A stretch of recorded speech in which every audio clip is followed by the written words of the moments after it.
Dinner பண்ணிகிட்ருக்கேன்.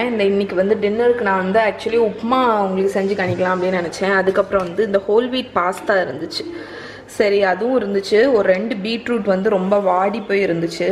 So அதை வச்சு ஒரு பாஸ்தா சாஸ் வந்து பண்ணலாம் அப்படின்னு. ஸோ இங்கே வந்து ஒரு 3 தக்காளி கட் பண்ணி வச்சுருக்கேன். இதை வந்து பிளெண்டரில் போட்டுடலாம். அதே மாதிரி ஒரு 5 பல்லு கார்லிக்கு அதையும் போட்டுருங்க பிளெண்டரில். ஸோ தக்காளி கார்லிக் போட்டாச்சு. இது வந்து பீட்ரூட் வேக வச்சு வச்சுருக்கேன். ஸோ நான் வந்து மைக்ரோவேவில் பாயில் பண்ணிட்டேன். நீங்கள் வந்து சாதா பேனில் கூட பாயில் பண்ணிக்கலாம். இது வந்து ஒரு பெரிய பீட்ரூட் அளவுக்கு. ஸோ இப்போ வந்து இதை அரைச்சி கொண்டு வந்துடுறேன். ஸோ இங்கே பீட்ரூட் போட்டதுனால நம்மளோட பாஸ்தா சாஸ் என்ன கலரில் இருக்குது பாருங்கள். ஸோ இப்போ வந்து நம்ம சாஸ் ரெடி பண்ணிடலாம். ஸோ இப்போ வந்து இந்த பேனில் வந்து ஆலிவ் ஆயில் வந்து ஹீட் பண்ணியிருக்கேன். ஸோ அது நல்லா ஹாட்டாக இருக்குது. இப்போ இதில் வந்து ஃபஸ்ட்டு சீசனிங் போட போகிறேன். நான் கார்லிக் வந்து அரைச்சதுனால கார்லிக் போடலை. ஃபஸ்ட்டு இதில் ஆரிகானோவும் பேசிலும். ஸோ அது வந்து அந்த ஹோல் பாஸ்தா சாஸை வந்து அந்த அரோமேட்டிக் ஆகும். ஸோ இப்போ வந்து இதில் நம்ம அரைச்சி வச்சுருக்கிற பீட்ரூட் தக்காளி அந்த சாஸை போட்டுடலாம்.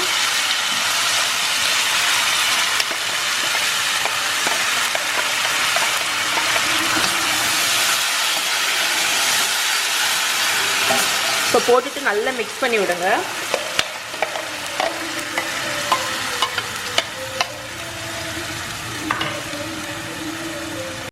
ஸோ இப்போ இந்த மிக்சியில் வந்து கொஞ்சம் தண்ணி ஊற்றி வாஷ் பண்ணி விட்றேன். ஸோ கலரை பாருங்கள். நம்ம இது வந்து நேச்சுரல், நம்ம இன்னும் எதுவுமே போடல, ஆனாலே பாஸ்தாவுக்கு வந்து எவ்வளோ டீப் கலர் இருக்குது பாருங்கள், நல்ல ரெட் கலர். இப்போ வந்து இந்த தக்காளியோட பச்சை வாடை வந்து போகணும். ஸோ அது வரைக்கும் இதை குக் பண்ணுவோம். ஸோ அந்த தக்காளி பீட்ரூட் வந்து ஆல்ரெடி குக் ஆனது தான், ஆனாலும் அந்த ஆயிலில் வந்து குக் ஆகும்போது நல்ல ஒரு ஸ்மெல் கிடைக்கும் அதுக்கு. ஓகே, ஸோ இப்போ நம்ம சாஸ் வந்து ஒரு 5 மினிட்ஸ் குக் ஆகிட்டுருக்கு. ஸோ இந்த சாஸை வந்து நான் டேஸ்ட் பண்ணி பார்க்கும்போது ஸ்வீட்னஸ் வந்து அந்த பீட்ரூட்லேருந்து ரொம்பவே நல்லா வந்திருக்கு. அதனால சுகர் எதுவுமே நம்ம ஆட் பண்ண தேவையில்லை. இதில் வந்து நான் என்ன ஆட் பண்ண போகிறேன்னு பார்த்தீங்கன்னா, இது வந்து பியூர்லி உங்கள் சாய்ஸ் தான், ஆப்ஷனல். நீங்கள் என்ன சீசனிங் வேணாலும் ஆட் பண்ணலாம். நீங்கள் ஜஸ்ட் சில்லி ஃப்ளேக்ஸ் போட்டு முடிச்சிடலாம். நான் வந்து கேஜூன் சீசனிங் இருக்குல்ல, பெரி பெரி சீசனிங் போடலாம். என்கிட்ட இந்த கேஜூன் சீசனிங் இருந்துச்சு, அதனால நான் இன்னைக்கு கேஜூன் ஸ்டைலில் பாஸ்தா பண்ண போகிறேன். அதனால் அந்த கேஜூன் சீசனிங் ஆட் பண்ணியிருக்கேன். ஸோ இது உங்களுக்கு ரெடிமேடாக கிடைக்கும், மார்க்கெட்டில் ஈஸியாக கிடைக்கும். கேஜன் சீசனிங்னா அமேசானில் செக் பண்ணிங்கன்னா கிடைக்கும். ஸோ அதுலேயே வந்து உங்களுக்கு கார்லிக் பவுடர் எல்லா விதமான சீசனிங்கும் அதுலேயே இருக்கும். அதனால் அது வந்து ஒரு பவர் பேக் பஞ்ச் மாதிரி நீங்கள் பெரி பெரி கூட யூஸ் பண்ணிக்கலாம். ஸோ இப்போ அந்த சீசனிங் போட்டாச்சு, மிக்ஸ் பண்ணியாச்சு. சீசனிங்கில் சால்ட் இருக்கும். ஸோ நான் சால்ட் வந்து கொஞ்சமாக பார்த்து ஆட் பண்ண போகிறேன். தேவைப்பட்டால் மட்டும் ஆட் பண்ணிக்கோங்க. இப்போ வந்து சாஸ் வந்து திக்காக இருக்குது, அதனால கொஞ்சம் தண்ணி ஆட் பண்ணுறேன். ஏன்னா பாஸ்தா போட்டு நம்ம கோட் பண்ணுவோம்ல, அதனால. ஸோ இந்த கேஜன் சீசனிங்கில் உங்களுக்கு ரோஸ்மெரி, பார்ஸ்லே, அந்த மாதிரி எல்லா ஹர்ப்ஸுமே இருக்குது. ஸோ எவ்வளோ சில்கியாக ஸ்மூத்தாக இருக்குது பாருங்கள். சில்லியும் இருக்கும் அதுலேயே. ஸோ இப்போ இது வந்து ஒரு கொதி வரட்டும்.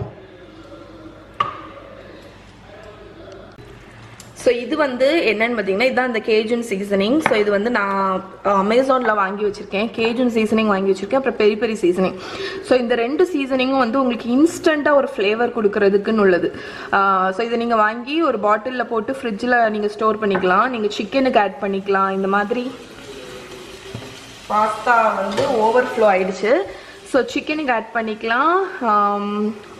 பாஸ்தா, அதுக்கப்புறம் பொரியல், அதாவது பொரியல்னா என்ன, கொஞ்சம் உங்களுக்கு கான்டினென்டல் டேஸ்ட் அந்த மாதிரி டிஃப்ரெண்ட்டாக வேணும் அப்படின்னா இந்த சீசனிங் நீங்கள் ஆட் பண்ணிட்டீங்கன்னா யூஸ்வலாக உள்ள மசாலாவை விட இது வந்து டிஃப்ரெண்ட்டாக இருக்கும். அதே மாதிரி தான் இந்த பாஸ்தாக்கு வந்து நான் இதை ஆட் பண்ணியிருக்கேன். இதில் எல்லாமே இருக்குது, ஹர்ப்ஸு, உங்களுக்கு புளிப்பு எல்லாமே இருக்கும். அதனால் இது வந்து ஒரு ஈஸி வே ஆஃப் ஃப்ளேவர்ஸ் வந்து கொண்டு வரக்கூடியது. ஸோ இது இல்லைன்னா நான் என்ன ஆட் பண்ணியிருப்பேன்னு பார்த்தீங்கன்னா, இந்த சாஸில் வந்து ஜஸ்ட் சில்லி ஃப்ளேக்ஸ் ஆட் பண்ணியிருப்பேன், இல்லைன்னா சில்லி பவுடர் ஆட் பண்ணியிருப்பேன், அவ்வளோதான். ஸோ குழந்தைங்களுக்கு கொடுக்குறதுனால பேசிக்காக வச்சுருப்பேன். பட் நீங்கள் எது உங்கள் சாய்ஸ் தான், இது நான் கம்பல்சரி எல்லாம் கிடையாது. ஸோ இது வந்து இப்போ நல்லா கொதிச்சு அழகாக வெந்தாச்சு நல்லா. நான் வந்து இந்த ஹோல் வீட் பாஸ்தா குக் ஆகுறதுக்கு வேண்டி வெயிட் பண்ணிட்டு இருக்கேன். ஸோ ரெகுலர் பாஸ்தாவை விட ஹோல் வீட் பாஸ்தா வந்து குக் ஆகுறதுக்கு கொஞ்சம் டைம் எடுக்கும். அதனால நான் இது ரெடியானோன்னா நம்ம டாஸ் பண்ணிட வேண்டியதான். ஸோ இந்த சாஸ் ரெடி ஆகிட்டு இருக்கிற டைமில் நான் கார்டனில் போய் கொஞ்சம் பேசில் மட்டும் பறிச்சுட்டு வந்துடுறேன். ஃப்ரெஷ் பேசில், இதுவும் ஆப்ஷனல் தான். ஸோ இங்கே பாருங்கள், ஃப்ரெஷ் பேசில் அவ்வளோ பஞ்ச் மாதிரி வளர்ந்துருக்கு. பேசில் வீட்டில் வளர்க்குறது ரொம்ப ஈஸி. உங்களுக்கு ஒரு தொட்டியில் மண் மட்டும் போதும். நிறைய இதில் நான் சொல்லியிருக்கேன். ஸோ இதை நான் வந்து எங்கள் வீட்டில் ரொம்ப அதிகமாக வளர்கிறதுனால இந்த மாதிரி பாஸ்தா பண்ணும்போது எடுத்து வாஷ் பண்ணி போடுவேன். ஸோ இப்படி ஜஸ்ட் அந்த இலையை மட்டும் பிக் பண்ணிடலாம். இதுக்குள்ள அரோமா வந்து சான்ஸே இல்லை உங்களுக்கு.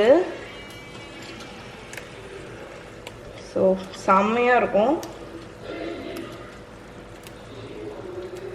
ஸோ பேசில் ஸ்லைஸ் பண்ணுறது ரொம்ப ஈஸி அப்படின்னு சொல்கிறேன் உங்களுக்கு. ஸோ இதெல்லாம் பீட்ரூட் தான். பெரிய லீவ்ஸ் எடுத்துக்கோங்க.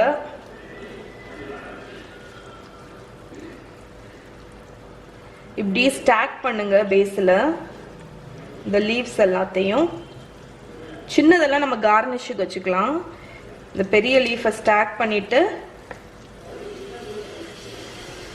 இப்படி டைட்டாக ரோல் பண்ணிவிட்டு ஷிஃப்னாட்னு சொல்லுவாங்க. ஷிஃப்னாட் நான் கரெக்டாக தான் ப்ரொனவுன்ஸ் பண்ணுறேன்னு நினைக்கிறேன்.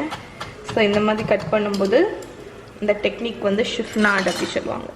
ஸோ உங்களுக்கு வந்து தின் ரிப்பன்ஸ் ஆஃப் பாஸ்தாலேயே பேசில் கிடைக்கும். ஓகே, ஸோ இதை வந்து சாஸில் போட்டுருவேன். இதை வந்து நம்ம கார்னிஷ்க்கு வச்சுக்கலாம். ஸோ நம்ம பாஸ்தா வந்து குக் ஆயாச்சு. இதை வடிகட்டிடலாம். வடிகட்டி எடுத்துகிட்டு வரேன். பாஸ்தா வடிகட்டியாச்சு. நம்ம சாஸ் ரெடி ஆகிடுச்சு. இப்போ ஃபைனலாக இந்த சாஸில் நம்ம ஸ்லைஸ் பண்ணி வச்சுருக்கிற ஃப்ரெஷ் பேசில். ஓகே, அதுக்கப்புறம் நம்ம குக் பண்ணி வச்சுருக்கிற பாஸ்தாவை போட்டுட்டு டாஸ் பண்ணிடுங்க.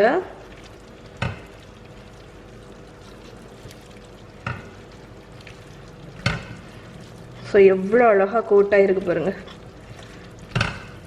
ஸோ இந்த கலரை பார்த்தாலே பசங்க வந்து நல்ல ஸ்பைஸியாக இருக்குது அப்படின்னு சொல்லிட்டு பிரியமாக சாப்பிடுவாங்க. ஒரு அட்ராக்டிவான கலர். ஓகே, அவ்வளோதான். இதை வந்து ஹாட் ஆட்டு சர்வ் பண்ணுங்கள். நான் வந்து பிளேட் எடுத்துகிட்டு வந்துடுறேன்.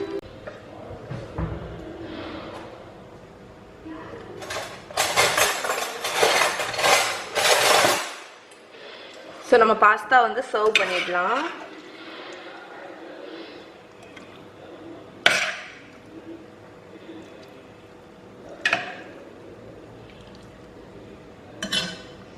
ஸோ இப்போ நம்ம வந்து அந்த குட்டி குட்டி பேசில் லீஃப் வச்சுருக்கோம்ல, அதை வச்சு கார்னிஷ் பண்ணி